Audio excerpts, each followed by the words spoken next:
Hey friends, and welcome back to my channel. My name is Myuu Scarlett, and today I am going to show you how I made my Halloween project for this year. I got inspiration once again from the lovely Rachel Maxey and her Pumpkin Lady video, and the pumpkin head is actually an aesthetic trend I've been seeing a lot this Halloween season, so that's been really exciting, and I knew I was going to have to make one for myself, especially after I saw this beautiful artwork by Marshall Williams.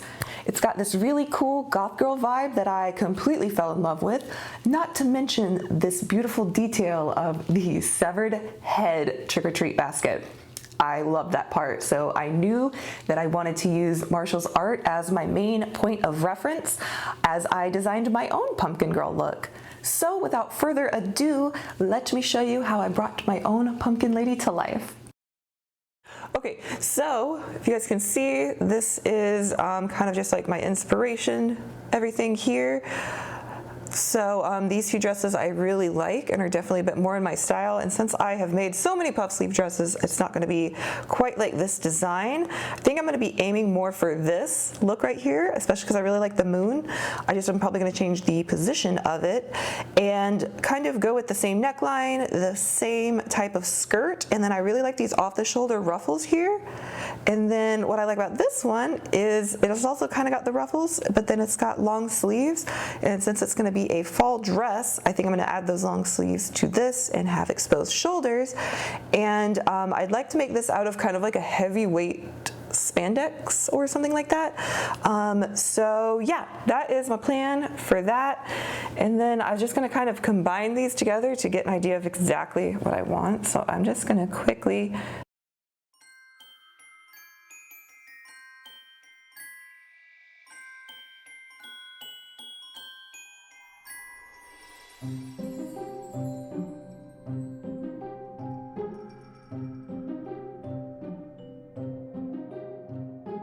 So there we go. I think that's kind of the look that I am going to go for.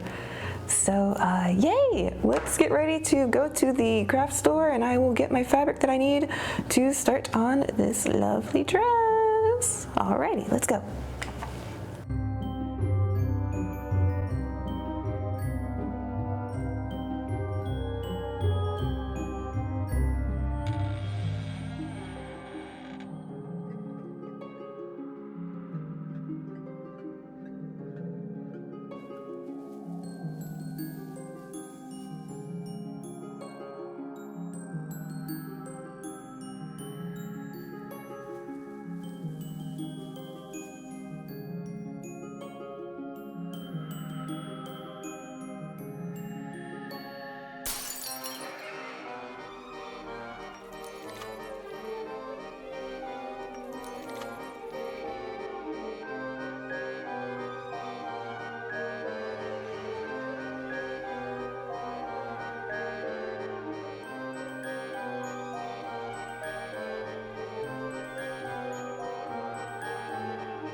After my little craft store adventure, I was able to find that medium heavyweight spandex fabric at Joann's that I wanted to use for my dress, along with some lovely black chiffon that I used for the sleeves.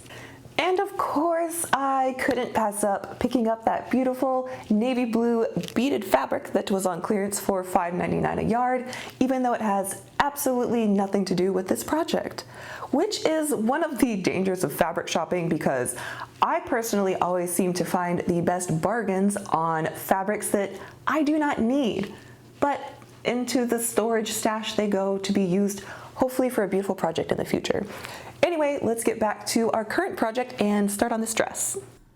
I used a top I made a while back to draft my bodice pattern and grabbed my circle skirt pattern that I used in my silky dress tutorials, then proceeded to cut them out of my fabric.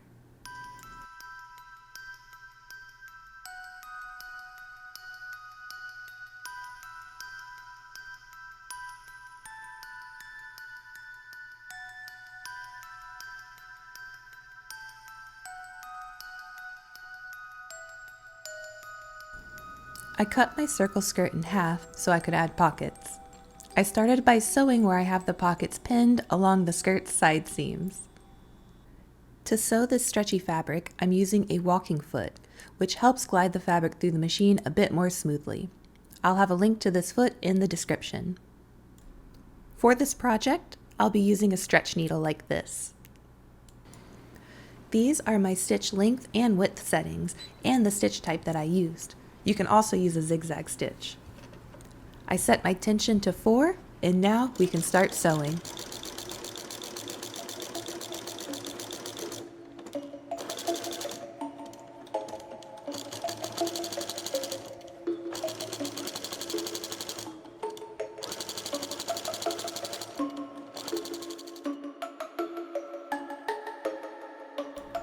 I sewed along the pins here to finish up the skirt side seams and pockets.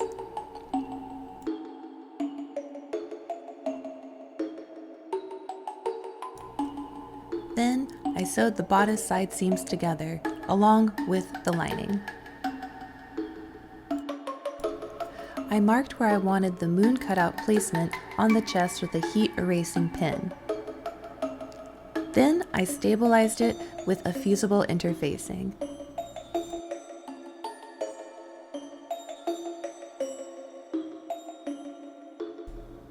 I took the bodice, or the fashion fabric, and I put it inside of the lining with the right sides facing together and the side seams matching up. I then proceeded to sew along this area.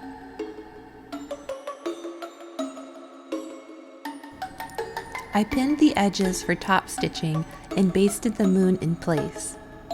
Once that was done, I used freezer paper as my stabilizer, as the next step was to satin stitch around the moon shape for a lovely, decorative, and stable finish.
I made this tube of fabric for the neckline, sewed that on, and then it was time to install my zipper.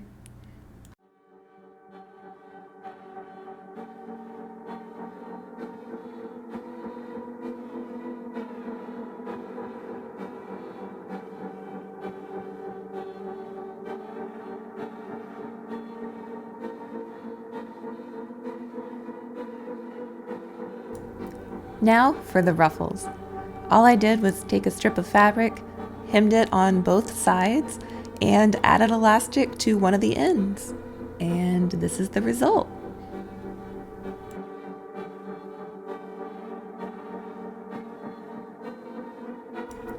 I sewed the ruffles onto the dress by sandwiching them in between the outer bodice and the lining layers so that it had a nice clean finish and was very secure.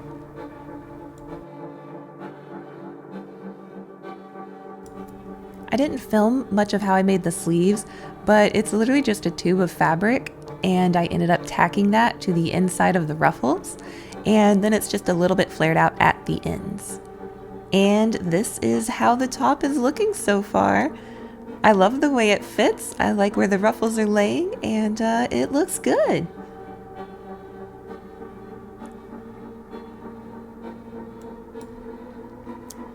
At this point, all that's left is attaching the skirt and hemming it. Then the dress is complete and we can move on to working on the pumpkin head.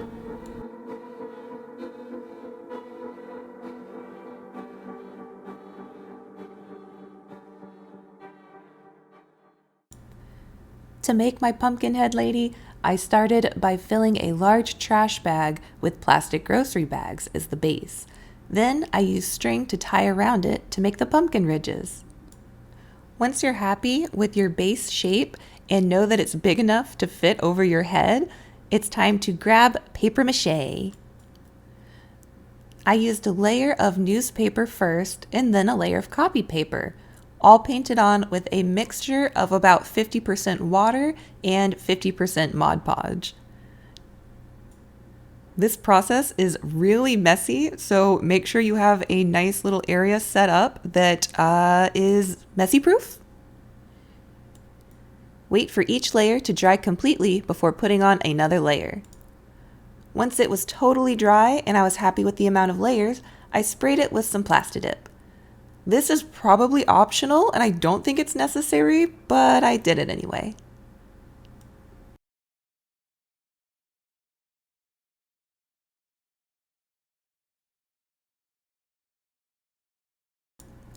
I made a template for the face out of paper so that I could figure out the placements and scaling of everything, and then it was time to actually carve it out of our pumpkin shape. I did this using an X-Acto blade. Be very careful.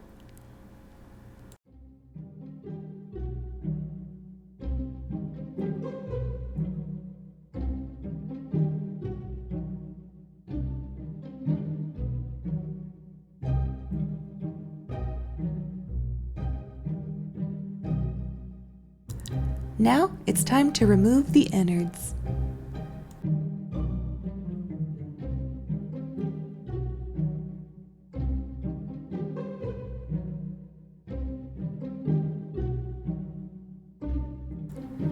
I needed a bigger hole for my head to fit into, so I cut around that to make that a little bit larger. I also made a little cut in the back to make it a little bit easier to take on and off. As a safety measure to prevent potential paper cuts, I actually added duct tape around all of the rough edges.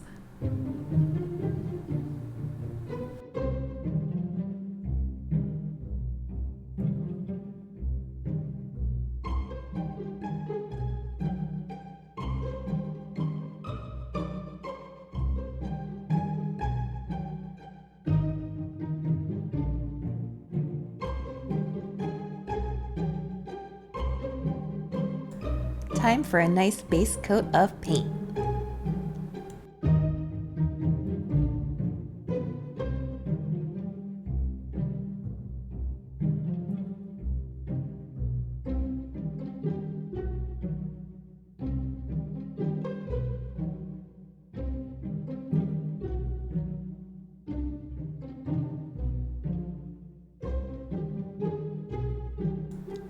I used foam clay to make her stem and little vines.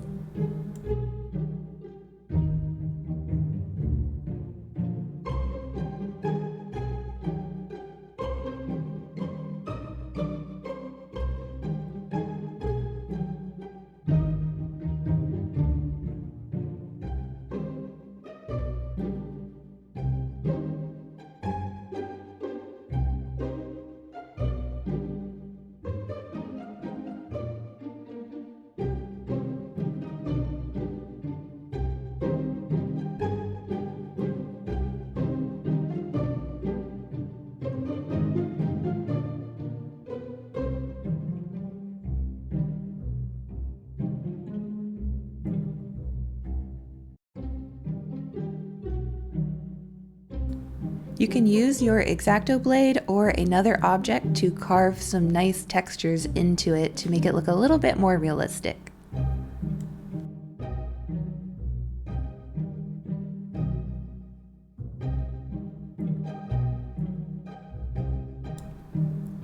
I actually didn't really film the detailed painting process because the lovely Cora ended up coming over to help me out with this. So yeah, big thanks to her for helping me kind of finish up the detail paint of this project because it turned out really lovely.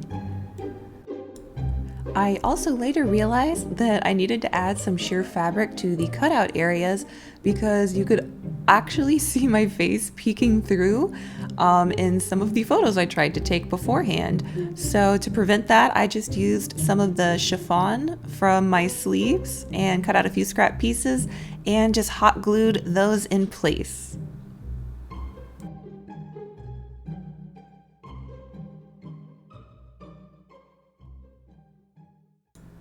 The last element to bring this whole spooky look together is making the beheaded trick-or-treat bag.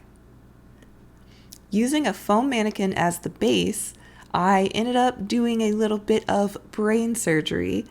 That way I'd have an optimal place to store all of my treats.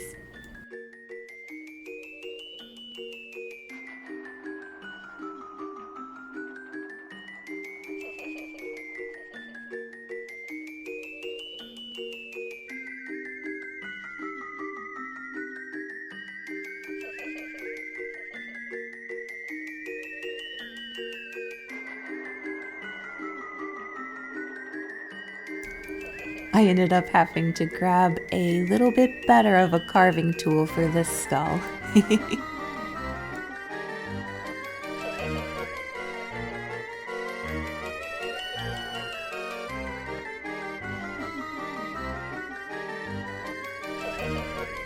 I covered the mannequin head with foam clay in an attempt to give it a bit more of a skin texture, and so that maybe I could kind of sculpt out a few more facial features. The clay is very malleable at first, but as you're going, it starts to be a little bit harder to spread out, so try to smooth the areas out as best you can and quickly as you can before moving on to another section. Luckily though, some of the uneven textures and cracks make it look even more creepy, so in the end, it really does work out well.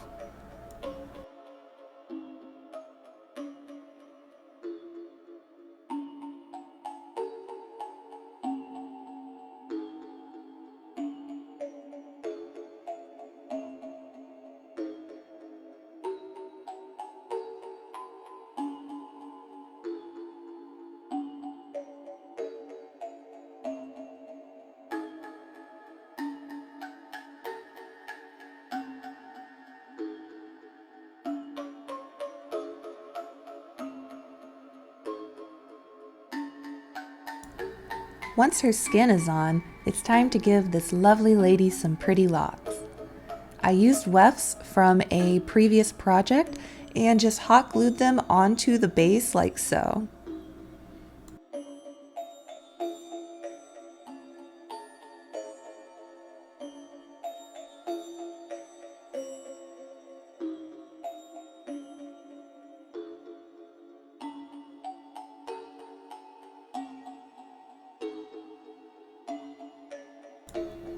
Would you look at this absolute stunner? Wow.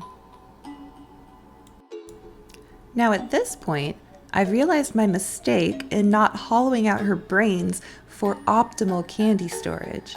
So I went right on to do that.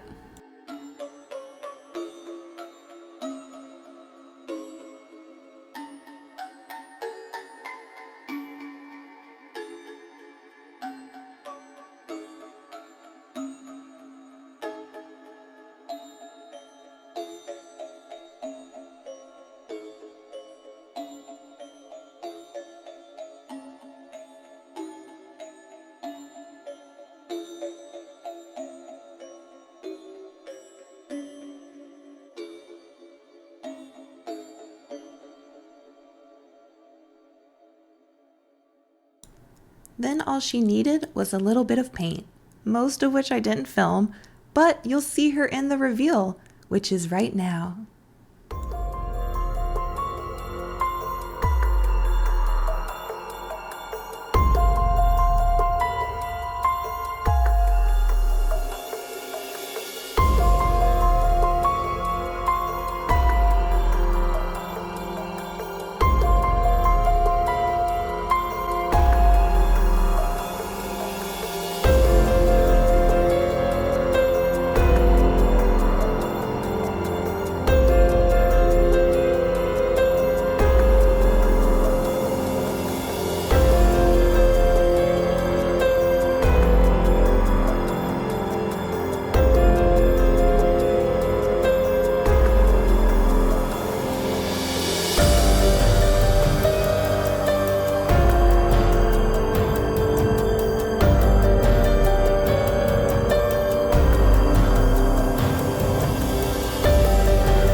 Thank you so much for watching the video and especially for making it to the end.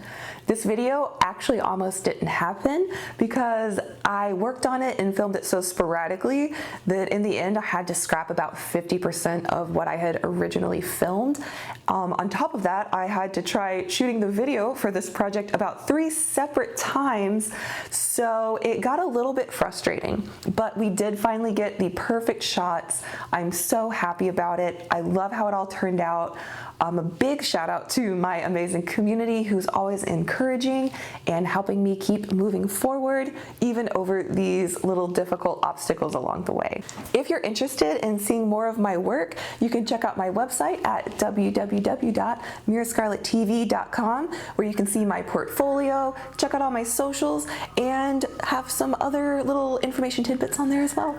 You can also support my work directly by pledging to my Patreon, where you can get access to bonus content, early access to content, extra goodies, just depending on what membership tier that you choose. I hope you all have a super fun and safe Halloween this year.